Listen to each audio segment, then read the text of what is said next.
Okay, good evening and welcome to all of you for this CRE talk number 60. Today we have Suraj, who is the president of Nova Welfare Society, an NGO that is looking into wildlife conservation. And last 10 years, he is an engineer, but last 10 years he has dedicated himself to wildlife protection, looking at snake rescue and also the elephant related conflict and that is happening in Chhattisgarh. I have recently listened to him in one of the workshops at IIT Bhilai, and I thought it will be very relevant for the audience also to experience or understand how the kind of complexities which exist in human animal conflict and how they are looking at leveraging technology to deal with these challenges.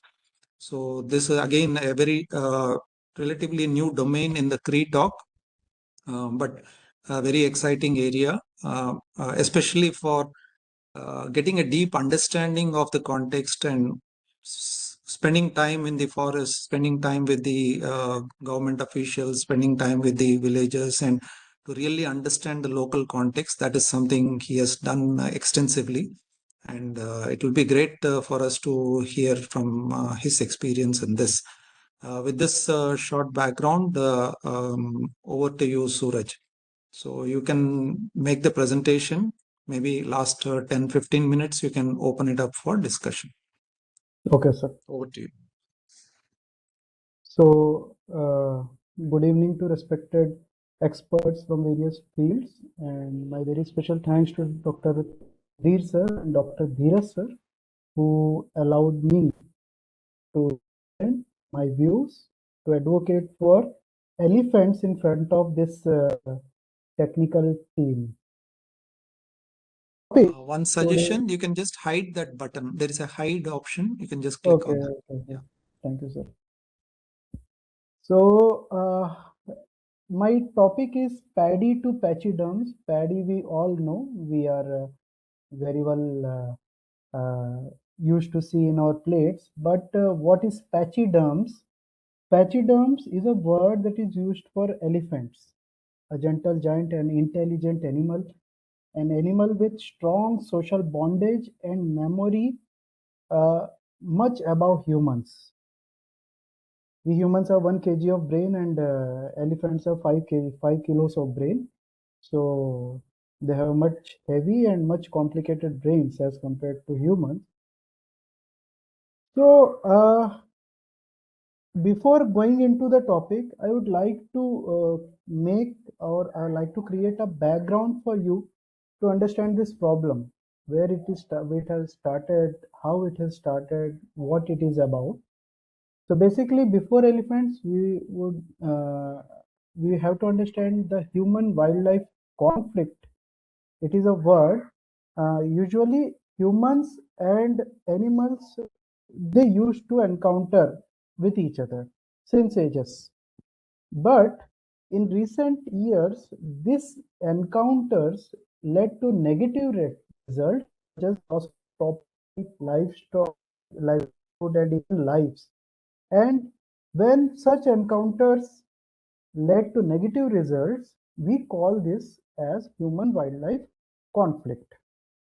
And in such case, when negative results comes, then defensive and retaliatory killing mainly drive the number of species to extinction. There are a number of reasons that we all know that in recent years the human population is increasing. People and wildlife interact more and more because of competition for land and resources, and these all things led to increased human wildlife conflict. And who are the sufferers? Sufferers are not us, or not the people who are living in the cities, but sufferers are those marginal communities that are sharing their lives with these wildlife. This results in decline and potential eradication of species, and communities experience financial losses, threats to healthy and safe livelihood, food security, and property. And this conflict afar from our lives, that conflict is also affecting our lives too. We will come to that points in upcoming slides. This is one of the rescue operation, one of the ill effect of human-wildlife conflict. A tiger was trying to get poached by humans because the humans used to see this near their villages. They used a snare trap. It's a touch wire used in our vehicles, and from that wire, see, these are the injuries the tiger has suffered. Due to our quick action, tiger was survived, and right now it is completely recovered out of these wounds. Uh, right now, the whole presentation I am talking about very specific Chhattisgarh only. I am working in Chhattisgarh. All the points, all the statistics, all the perspectives are with Chhattisgarh only. So in Chhattisgarh, basically these are the animals that involved in conflict. There are no conflicted animals or there are no problematic elephants, only animals that are involved in conflicts. So these are elephant, tiger, leopard, snake, sloth bear, wild pig, and striped hyena. And out of this, in this presentation, we only talk about elephant. It is a biggest issue, biggest challenge. It is the biggest question in Vidhan Sabha. So I believe if we can have some good solutions for this conflict, then it get a major stake from every corner. I believe there are certain gaps in current scenarios, like the current strategies or solutions don't match the scale of the problem. While I'm working in 2019, we have 250 elephants in Chhattisgarh, and now there are 450 elephants in Chhattisgarh. And management measures are often implemented in a piecemeal manner, primarily with just a conservation focus. In one specific district, they are implementing certain management measures, but those are not expanded or scaled up to other districts. So therefore, I have kept this point piecemeal manner. And elephants are very intelligent. Initially, they use regular patterns, but now data is dynamic and need continuous and real-time analysis that we as a state are lacking. One of the Kunki elephant we have in Chhattisgarh. It was used in all the rescue operations and tiger capturing operations. So this elephant is in Bilaspur only. If you come to Bilaspur, you can have Okay. visit this elephant. Okay.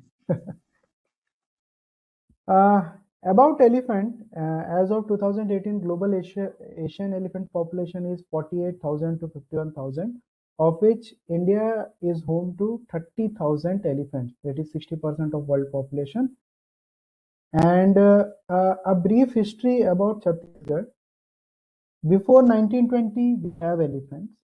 Then only in 1920, all the elephants are moved to adjoining states. I don't know what the reason. None of the published article has given any reason. And then again, they started returning back in 1980s. This after 1980, between 1988 and 1993, sporadic elephant occurrences found throughout Chhattisgarh. And by 2000, human-elephant conflict began, and now it was an unending phase of this conflict. So these are basic terminologies. We have male elephants, we have female elephants and calf. There is a herd. Herd is always ruled by a old female. Males have no dominance in the groups. Groups only listen to females. Their food requirements make us uh, understand that we cannot confiscate any elephants to a very small area or very specific forest. And many time people say, sir, these are your elephants. You keep them into forest or whatever, we don't know. But this much diet and water intake cannot isolate elephants into one area. If so, elephants completely empty the whole area of this vegetation and water. Behavior, there are highly social, just like we have uncles, aunties, sisters, brothers, same way our elephant group has all such relations in their groups, uh, just like humans. They are grazers, browsers, they are matriarchy. We have patriarchy, they have matriarchy. Circadian rhythm means elephants, the whole day activity is repeating. They used to repeat the patterns, they used to repeat the same paths again and again. And these are long ranging. We cannot limit these elephants to any specific areas. And the important thing is learning ability. We are smart, but elephants at every point outsmart human brains. I would like to share a incident that in Baloda Bazar, one of the district in Chhattisgarh, with consent from Forest Department, it is said that prevent or to stop elephants, we should implement electrical fences. These are basically tend to shock the elephants, not to kill. After few years, it worked. Definitely, it promised to stop the elephants, but certainly elephants find something different. They find that parallelly moving by fence, if we drop a tree or its branch on electric fencing, the fencing broke out and our whole family get access to the paddy field. And as a result, from that very day, all the elephants learned this, and all the electrical fences are not working now. One of our CCF, KK Bisain sir, he has introduced this on-off lights. Means he called it book lights. We called it. They work like on-off lights, flashlights. So when our elephants come, the staff used to on-off lights, blink them, so that elephants scared away. But after a few years, elephants learned that the source of that light is not moving.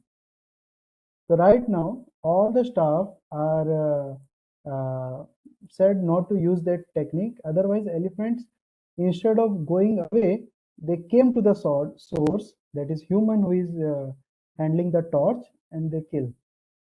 So this is the learning ability of elephant. Importance of elephants. What it ensures fresh air, pure food, and pure water. Recently, I am searching. I took help of this Chat GPT, and it said that if we measure the ecosystem services into economic losses or economic benefit, then on a 2000 square kilometer, an elephant group provides us benefit worth 6,000 crores of rupees. So it's a very huge service that elephants are giving to us. It helps in seed dispersals, ensuring good trees. They help recycling nutrients in the forest, thus boosting plants growth. They help in watershed management. They are of cultural and significant spiritual significance, and they are protectors of forest and other wildlife. This is the Chhattisgarh, one of the state that is sharing its boundaries with 7 different states. Uh, the state with highest boundary sharing with other states, and these are the sources of elephants that came to Chhattisgarh. And one of the reason is the increasing mining activities in Jharkhand and Odisha have pushed these elephants to Chhattisgarh, and now in so many years, after pushing, many elephants crossed Chhattisgarh, and now they are in Madhya Pradesh. Another group traveled many some hundreds of kilometers, and now it is residing in Maharashtra. And this is still going on. So why conflict with elephants? Uh, these are certain losses we incur whenever there is a conflict with elephants. Animal loss is there, human loss, property losses are there, animal loss due to our developmental activities. These are another some examples. Crop losses are there. So there are two reasons, basic reasons for elephant deaths. These are natural deaths and unnatural deaths. And in unnatural deaths also, there are three reasons: poisoning, electrocution, and use of weapons. But I would like to bring the committee or the people here to this very specific part, that is electrocution. My very biggest concern is this electrocution, because it is the reason for most of the elephant deaths in Chhattisgarh. These are these are certain newspaper articles that shows the electrocution problem prevailing in Chhattisgarh. People usually do what, they know these elephants are culprit, or they are every day they are challenging, they are coming to village. They simply put a naked wire some 4 to 5 kilometers in the forest and connect one of its end to 11 kV line. And whenever elephant or any animal come in contact with that naked wire, it died. And it was very prominent and very easiest way people know to kill the elephants in their area. These are certain stats from 2019 to 2023. Human deaths ex gratia. In our Chhattisgarh, it is 6 lakhs per death. If a human died due to elephant, he gets 6 lakhs. So human deaths ex gratia for these years, it is near to 13 crore 55 lakh. And in similar period, for crop loss compensation, it is 42 crore 60 lakhs 26,000. And in similar time, there is also increase in elephant deaths. That means the human deaths and crop loss is directly proportional to elephant deaths. Okay, government is compensating human deaths and crop loss, but who will compensate these elephants? It's a very major challenge that we have to work upon. And all these deaths are due to electrocution only. Reasons for conflict, again, agriculture expansions are there, combined with mining and logging activities. Fragmentation of wildlife corridors is there. I would like to bring a small case study, a very small case study. If there is a farmer in Chhattisgarh, if he grows paddy, he, on an average, a good farmer get 20 to 25 quintals of paddy per acre. And for that, our Chhattisgarh gives minimum support price of 3,100 rupees per quintal. Our state is the has the biggest minimum support price of any state given for this paddy. So from 1 acre, on an average, farmer gets 62,000 Indian rupees. And in case elephant raid those crops, complete 100% crops elephant raided, then he get the compensation from very government at 9,300 rupees per acre. If he no elephant, he got 62,000. If elephant raided the crops, he get 9,300 rupees only. That means a farmer has to incur the loss of 52,700. So if due to some conflict, it causes a huge loss to a farmer, so even though a animal resembles Lord Ganesha, still farmer don't understand how to tackle it. And he has only way to either retaliate or kill the elephant. This is a graph recently Roy published data from 2000 to 2023, and all shows the increasing trend of human deaths in all these years. It also proportionally shows the increasing elephant deaths in these years. Now, what we can do, the people from engineering background or people from technical background, uh, we need not require to think about elephants, or we need not require to think of humans. But what I feel that at least we can bridge the caused by this conflict between humans and elephants. And for that, there are certain things where technology is required, like new upgraded barrier systems, new deterrent systems. And a report said that whatever technologies or whatever things worked in northeast of India and southern India might not work in our state. So we have to think of new methods from zero. We have to think all the new methods. We have to check. We have to monitor and evaluate. We have to upgrade them to get the solutions. These are certain interventions made by our team. We have brought the Hathi Mitra Dal concept initiated in Garyaban, one of the district in Chhattisgarh. We have done anti-snare walks to remove the electrocution wires, naked wires. We have developed communication packages that help locals understand these elephants. But again, whatever we try to explain, it all falls at one specific point, that do you compensate for 52,000 loss we are incurring due to elephants? And that very point, I have no answer.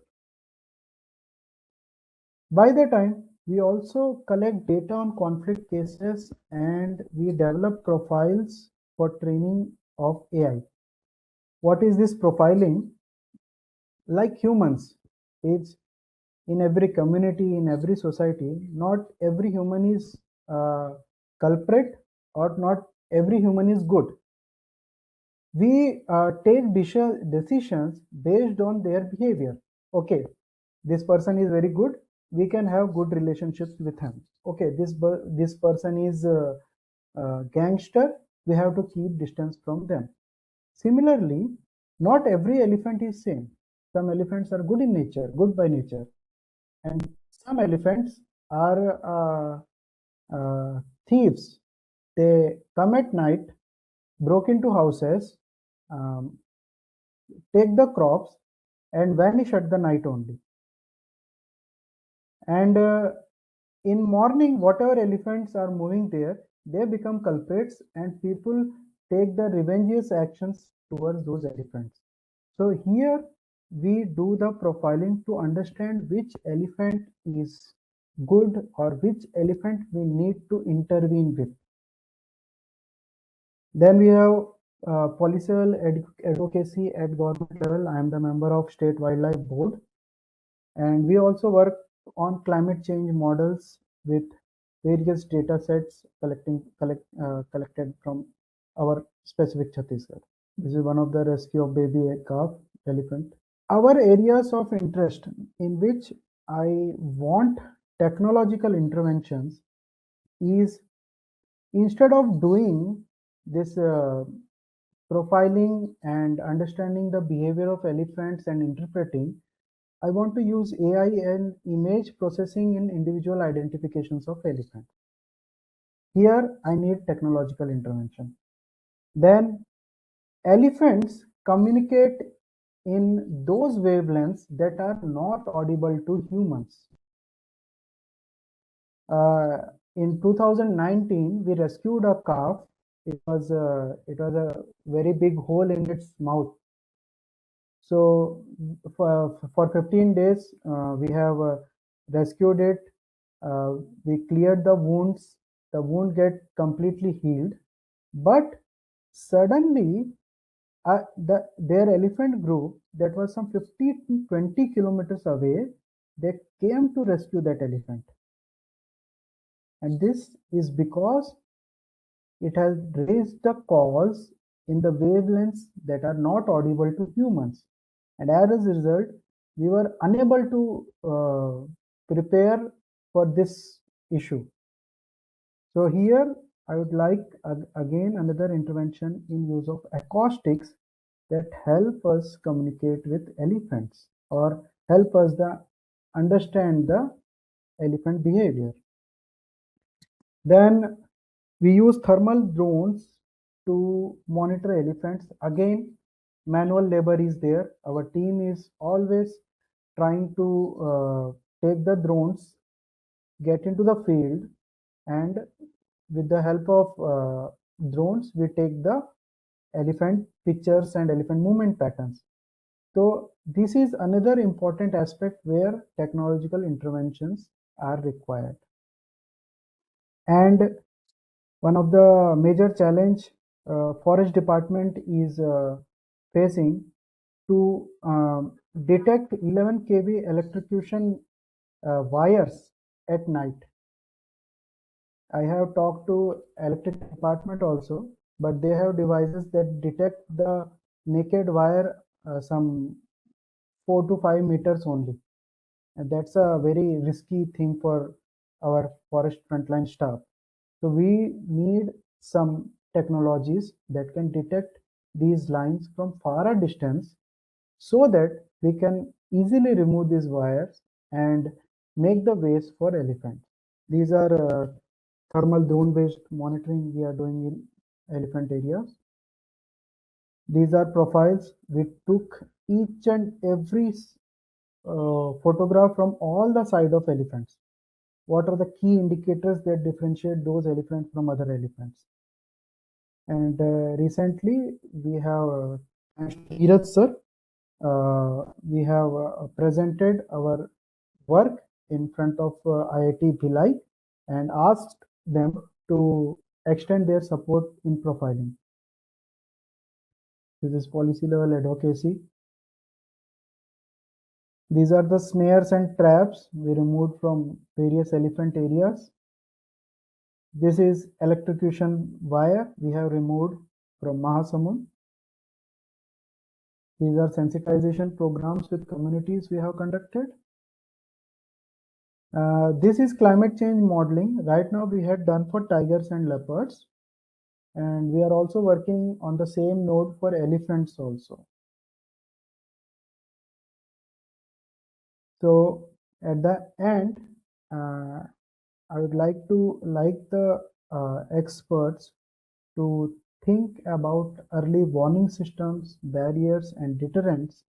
In any case, your help meant a lot for saving and securing these gentle giants. These are one of the example of electrical fencing. It's a sensor-based intervention. We need development of AI-based early warning systems. That's still lacking in our state. There is need to cloud space to collect, store, and analyze bulk data. Previously, elephants used to move in same routes, but now they have their movements are continuously dynamic. They are changing. So to cope up with that changing data set, we need AI-based systems. Then design and modification of existing barriers and implementation. Design and modification of existing deterrent systems. And with this slide, I completed my presentation. And any queries, please, it's my request. Thank you, sir. Thank you, Sudhir, sir. Yeah, thank you, Suraj, for a very detailed presentation. Now we'll open it up for any questions that the participants may have. Sudhir, can I ask a question? Please. Uh, Please. Thank you, Mr. Suraj, for your excellent presentation. Okay. And making us all aware of the nature of the problem and all the efforts that you and your colleagues are making to deal with the problem, which may be satisfactory for both wildlife and for the local community. If I may ask, if I may ask, is there a significant amount of elephant tourism in this area? Mm, Sir, we are working with a tourism partner in this part, this tourism related thing. But our Chhattisgarh, northern portion of Chhattisgarh is, it's like a honeycomb.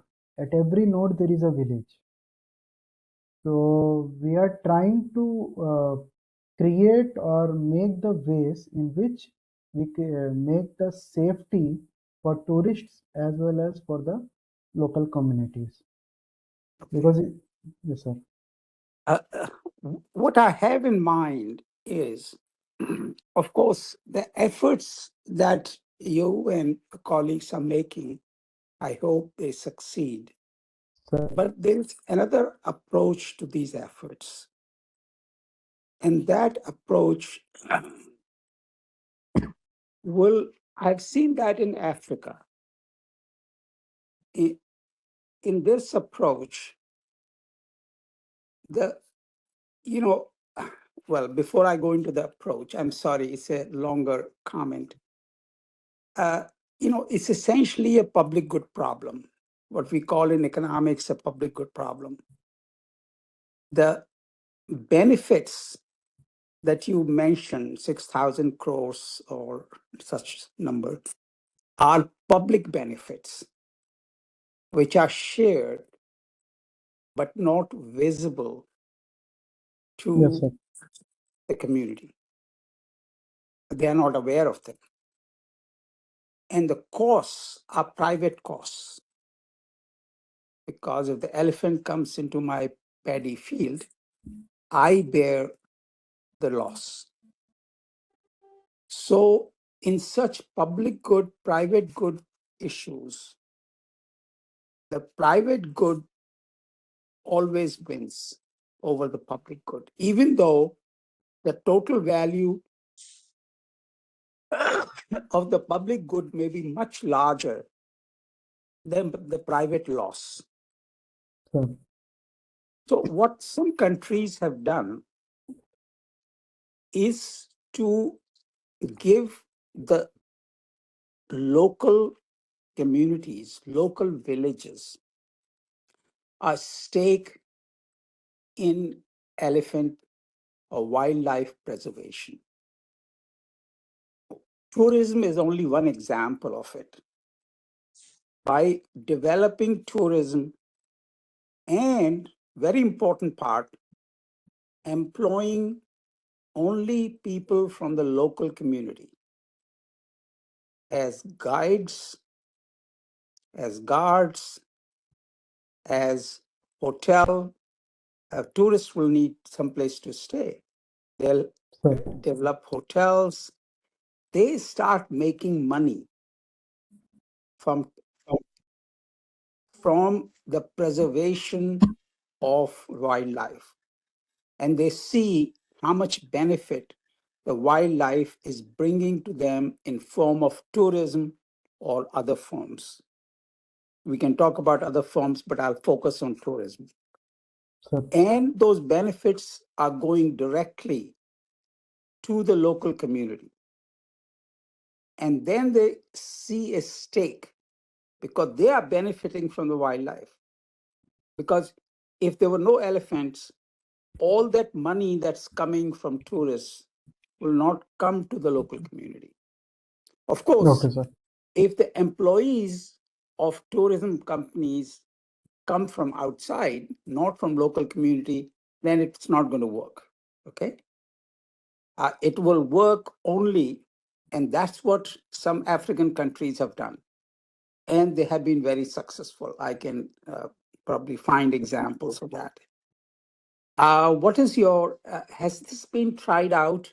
What are your thoughts on this?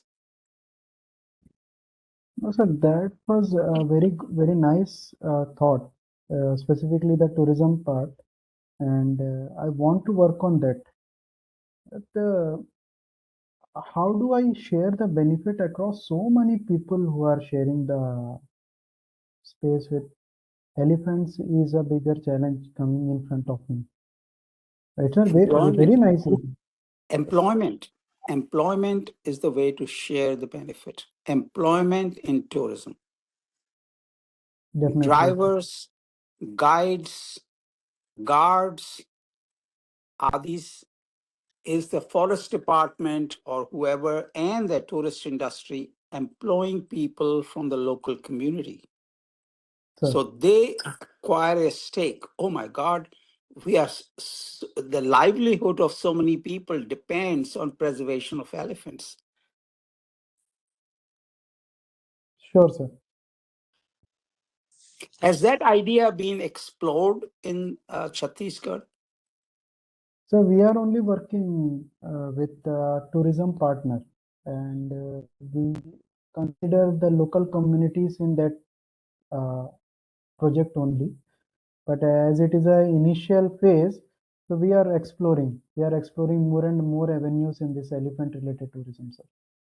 And it will work only if tourism is in the hands of the local community and Community. employees recruited from local villages. Sure, sir. Because if tourism is in the hands of the outsiders, then it will not work. It will not work. Okay. Any other questions from participants? Hello. Hi, this is Seema here. Am I audible? Hello, ma'am. Yes, ma'am. Okay. Suraj, thank you first of all for the presentation. It was very extensively covered. Thank you so much. And this is regarding the comment that Shamsa made regarding tourism industry in Chhattisgarh. So Chhattisgarh has 250 to 300 meta population. It's not actually a population No, no, population. no. Not a population. Yes, ma'am. So if it's a meta population, which is not an actual population, what happens is it's a transit population between Odisha and Jharkhand. So it's elephants that are moving within the range. So when you have like a population, let's say in northeast of India, we have Assam, which is a population. So to Hmm. make tourism go, tourists come because they have a guarantee that they will see something. Elephants, huh? Chhattisgarh has a very major problem with that. And that's one of the reasons I think because the elephants only came in the year 2000. Before 2000, Chhattisgarh had zero elephants. And the movement only started after 2000. And that's the reason the conflict has also increased a lot compared No. to other Northeast states. Hmm. We understand the history of it. That's the reason this is happening, which we completely agree on.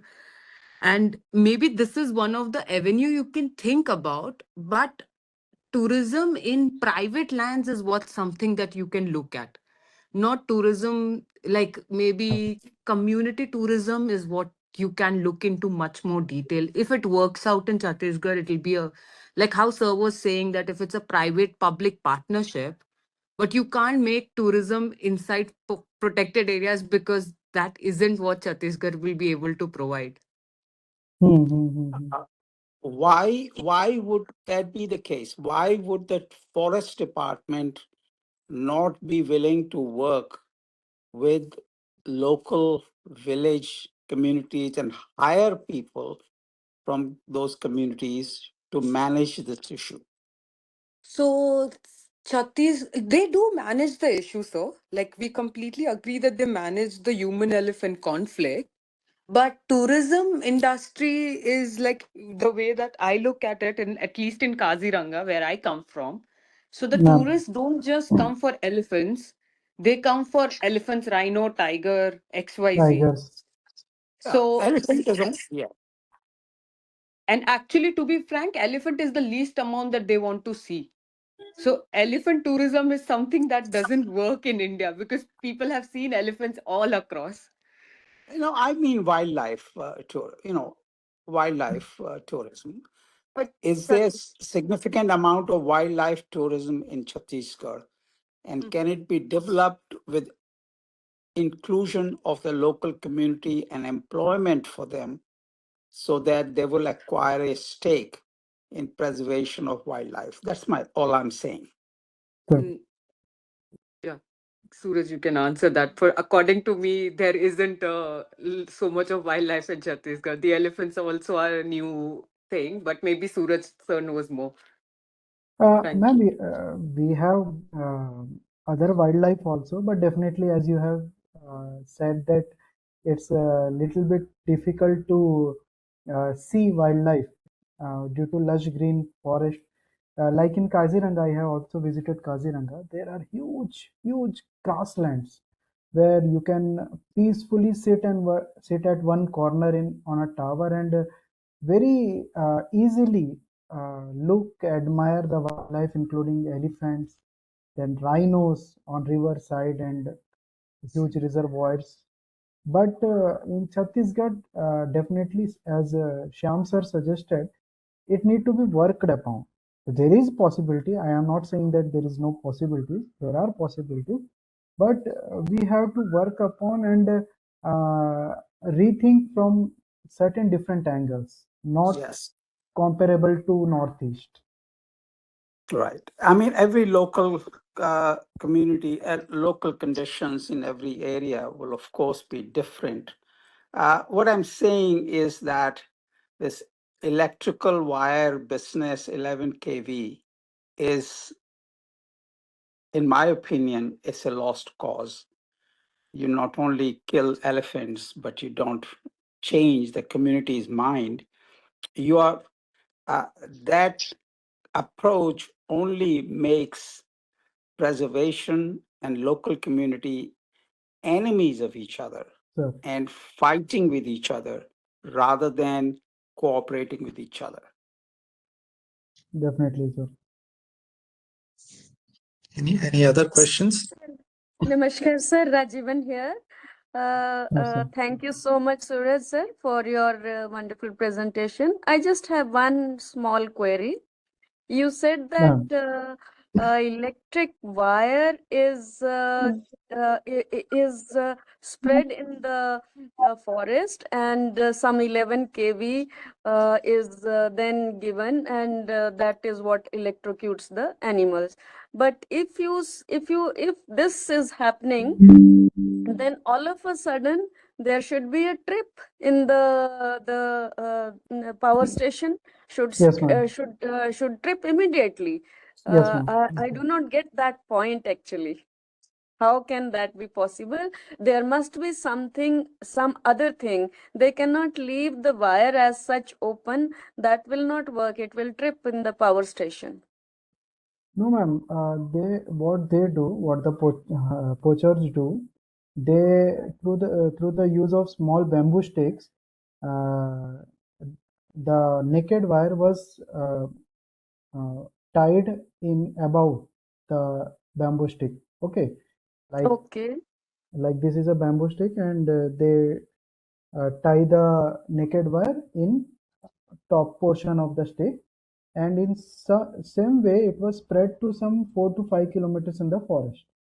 Means the wire is not connected to earth in any place, and one end was attached to 11 kV line. So whenever the animal touches the wire, No, the no, circuit gets that part is perfectly correct. That is perfectly correct. Anything that will touch a live wire ha will ha ha. be electrocuted for that matter. But I do somehow I do feel that electricity department or electricity board will have a major role to play in this, because nobody can temper 11 kV wires without their knowledge. That's the issue, ma'am. In last few years, we have tried forest department to bring this electricity department department as a key stakeholder in this electrocution cases. And to a par, we have succeeded. Recently, we have meeting with the electricity department, and they themselves understood the severity of problem, and Thank you they so much. want. You people are doing a Ma'am, wonderful job. Thank you. Thank you so much. welcome, ma'am. Any other comment or question? Hello, good evening. I am Vinod from IIT Roorkee. Good evening, We sir. have been working on this elephant acoustics for maybe about 2 years. Seema is also here. She is someone who has worked extensively on elephant acoustics. And what Okay, we have found is we are trying to develop some low cost solution for early warning system based on acoustics. Our sure. initial studies have been very encouraging. We got very encouraging results. We are working on it. Okay. Okay. So, your target area, sir, you are working on which No, landscape? we have done these trials in Kerala actually. Uh, Okay. we are working in collaboration with Wildlife Institute of India. Okay, you are working with WII. Okay. Then WA. I came to know that some IIT is working, and it was happy that I came across the such people in front of me in this presentation. And Uh, Seema, I would say that Seema is someone who is very active in this field. Yeah, maybe you okay, can Yes. exchange the emails or something so that you can get in touch with each other. definitely, sir. Sure. We have a very good field and very good team of field people, and I'm very happy, Seema ma'am and sir, you exchange or assist us in implementing your technologies, and in return, I would give all the data sets, whether it's working or need modifications, back to you for further analysis. So it You works want to both for exchange you the and us. contacts now? Do you wish to Sir, no issues. exchange? I can just chat No, my in the chat. I can write my email ID. You can just write Yeah, to my please. Gmail email. Yeah. okay, ma'am. I have one comment or question on the, you said profiling elephants, right? Sure, And you also said elephants are social animals. sure. Now, why are we applying the human psychological perspective to elephants? Uh, Human psychology is looking at individual profiling, but that itself is a problematic approach, right? So why are we applying that to elephants? They are more responding to the situations around them. Can you actually profile them and the, say this elephant is like this? uh, there is a one study that was, I forgot the place. They conducted a study and classified the elephant herds into 4 different groups. Okay, and in that group, there are certain elephants that I have, as I have told, that they are not bothered by humans, and also they are not bothering the humans. There is another class that used to raid the humans or their homes at night and vanished in the mornings. And in return, when humans wake up in the morning and see, so they are encountering those elephants that are not bothering or not bothered by humans. What happens, sir? Elephants learn from human inactions. Like an elephant is calm, we usually denote the word calm for the elephants, but they became aggressive or irritated or agitated by the actions of humans only. So, in 10 elephants, 2 are rogue, 2 are what we say culprit, and for the sake of behavior we have to do with 2, we have shown the same behavior with all the 10 elephants. And we have modified the behavior of remaining 8 elephants along with 2 elephants. Hope I can understand the problem. So what my strategy is, if 2 elephants are culprit, only do the actions against 2 elephants and keep the 8 elephants away from that behavior. Otherwise, they also converted into those culprit behavior form. Yeah, but anyway, that is What Suraj is yeah. trying to explain you, sir, just quickly I'll explain. It's a study in Goodlure which says that elephant have different personality types, and if you can identify the personality of different elephants, then you wouldn't mistake when a policy action to be taken. You wouldn't do that. Like if a policy action has to be relocated in an elephant, generally it's not the elephant that has created the problem that gets relocated. The elephant that is more commonly seen who has not even created a problem is relocated because we haven't identified the personality types, and each elephants have personalities, individualities, individual identification, all of that. So the better you understand their behavior is, you can make better policy decisions. That's the reason it should be understanding. I understand that, but I'm asking a little more philosophical question in terms of uh, the psychology of profiling individuals itself is a problematic approach. So why are we extending that to elephants is what I'm asking, right? Yeah. But So anyway, you spotting an elephant which has actually been involved in that conflict, right? And through some mechanisms to recognize that versus those which have not been involved in the conflict, right? So, Definitely. So, like if I want to radio collar a conflict animal, I want to track the animal. yeah, And without profiling, if you radio collar the soft elephant who used to move around the human, it does not create the solution.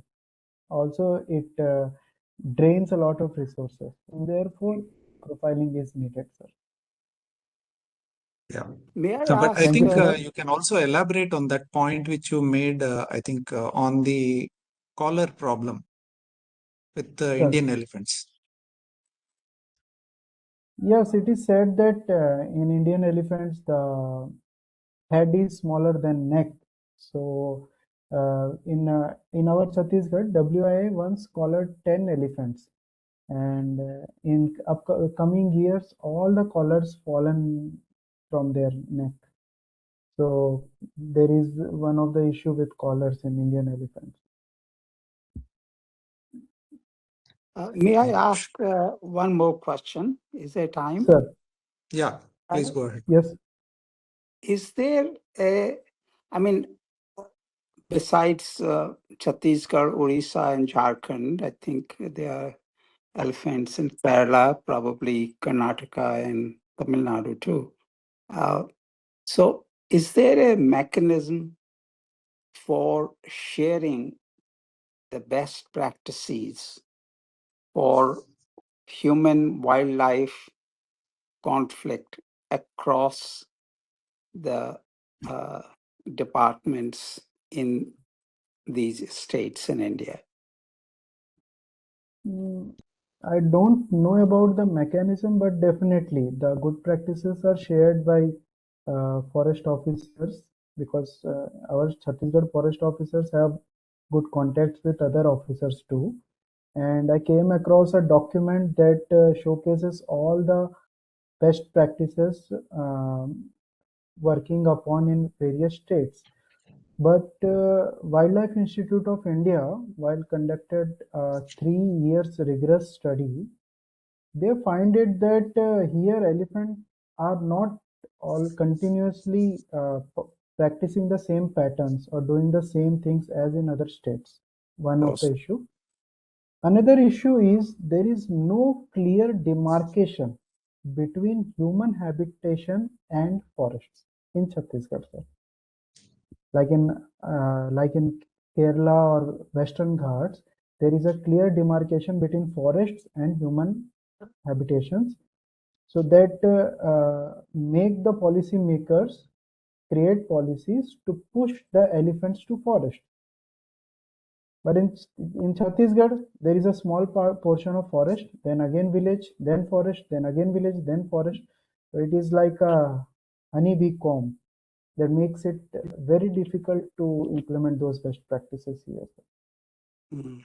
Assam, I think Seema was telling us about Assam.